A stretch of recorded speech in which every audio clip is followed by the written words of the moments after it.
Hello everyone! In my last video, I was going over some advanced heel work games. In this video, I got requests for teaching the cue for the dog to target your hand so that you can use that to teach heel work.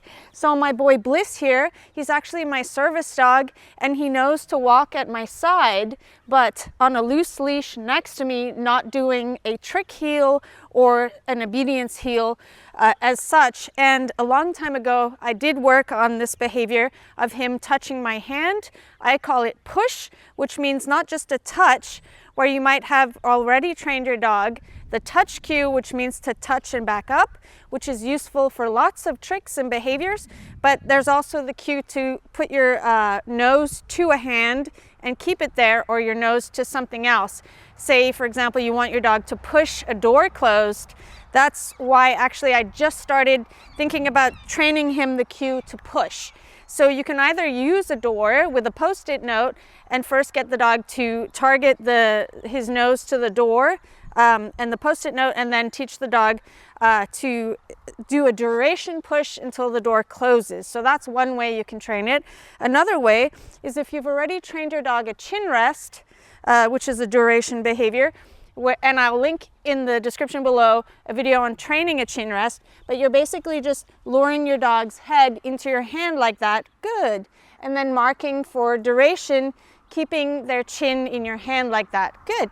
And then what you can do is morph it into a nose target. So first it starts out where the dog's like this, and then you can get it to where your dog is touching their nose to your hand like that. And then for me, I like it to be underneath, so they're touching their nose to this part of your hand.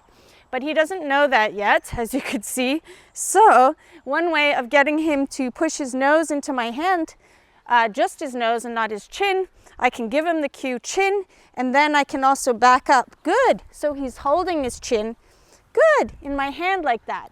So if you first follow the chin rest exercise, there's also some backing up involved in that to get your dog interested in putting their nose into that position.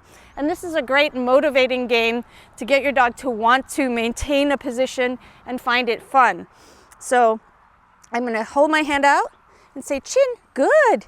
And then the other hand is going to come down and feed him treats. Good, like that. Good. So I'm not pulling his chin up, he's putting his chin into my hand. I don't know if I'm close enough. Ready? Okay. So I can start to hold the hand higher like that. Good. Push. And I'm going to add the new cue, which is push. Push. Good. Push. Good. Push. Good. And I'm using treats that are easy to dispense. So previously, I've been using raw food that's freeze-dried as treats, but they're so hard to work on giving a treat really quickly and precisely. So specifically for this exercise, I would use kibble, or I've cut up little bits of hot dog to the right size, so they're not any small pieces that are hard to give, because I want this behavior to look nice and precise. So I want to have a nice, precise treat delivery. So it starts like this, push, good, push, good. And if I say push and he doesn't do it, I'm just going to stop saying push and just hold my hand out, good, and then mark the moment he goes and touches my hand, good, good, good, push, good, ready, push, good, push, good, that looks nice, push, good. And I haven't got him right next to my body yet, good, I'm just holding my hand further away so I can see what's going on. If I had my hand here and I did the exercise, he might start to learn to heel with his butt pointing outwards like that. So I'm just working on the cue of lift your head up and touch my hand as you walk, And then teaching the position next to your side is a whole other behavior, and I'm not going to go over it in this video, but I do have a members video. If you're one of the Kiko Pup members, you can look it up in the member section. It's a video, it's like 20 minutes on teaching heel work. Another game to play if you're just getting started in heel work is teaching between, like this, because it's really easy to work on turns. So he actually gave me the idea to talk about it right now, but you can work on the dog staying in the right position when you make turns like this. And it also builds confidence being near your, really close to your legs as a first start before they're then right next to you like this. Good job. And we haven't worked on it yet. He still needs to learn to turn when I turn and keep his butt and his back nice and straight. But to go back, I get easily distracted. To go back, he's doing really good with this pushing behavior like this. Good. So then I changed it so that he was following the pushing behavior like this, and my hand is behind the other hand to give him treats like that. Let me get a close-up shot of that. My hand is like here, this one with the treats in it. Good. And then I'm feeding him push, good. Push, good. Like that, so that he's pushing and then the treats appear in the head position. So he doesn't have to move his head or look around to get the treat. I'm bringing the treat to him like that. And then eventually this hand disappears, push, good. And then it comes and reappears, push, good. So he doesn't need to look at me to get the treats. He just needs to put his head there. And that's gonna help with the dog looking around thinking that their treat or their toy is gonna come from somewhere. They're just gonna look up at you and know that you're gonna deliver to the position of their head like that. Free. And then you can practice with the dog in a sit as well. He said, I'd like to do that. Good. Push. Good. And I like to hold my hand like this. Good. You can also hold it like that. Good. Push. Good.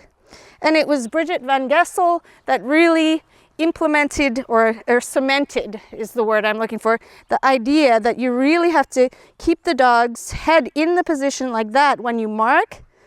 Push. Good. And then the treat has to come right into, not like that, right into the dog's mouth while their head is in the position you like. So you're really feeding the position like that. And then you can morph the pushing behavior if you want your dog to target your side into marking the moment your dog touches, good, the side of your body with their nose like that. Good. Good. Push. Good. Push. Good. Push. Good. Push.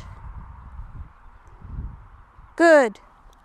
If you have a short dog, don't despair. There are fun games to play with your short dog, but you're probably not going to be wanting to walk backwards while your dog pushes their nose into your hand. You can do that if you want, if your back allows it. My back is going to get really hurt. I think I could actually do it. Push.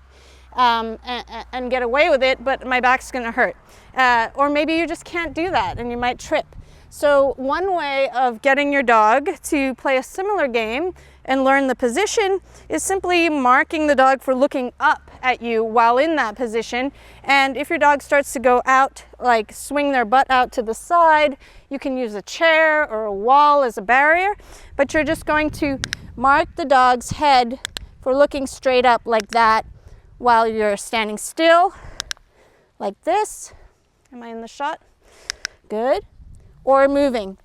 So you're marking that moment, the dog's looking up in the way that you want the dog to look up, and then you're feeding the treat. And then if you want to get rid of the hand, so that your dog isn't staring at your hand, sit. You can start to mark and reinforce your dog looking at your other hand right here, and then pull it away so they're looking up. So it depends where you want your little dog to look up. I would have them look up here at your hip. That's where I would have a little dog look, because if you're standing like this, they're not going to be able to see your eyes, so they're going to come to about here in order to be able to see your eyeballs. So I would have the dog stare here. So it is a sustained target, just like the pushing behavior, but they're visually staring right here on your hip. And that's where the treat is going to appear from the other hand.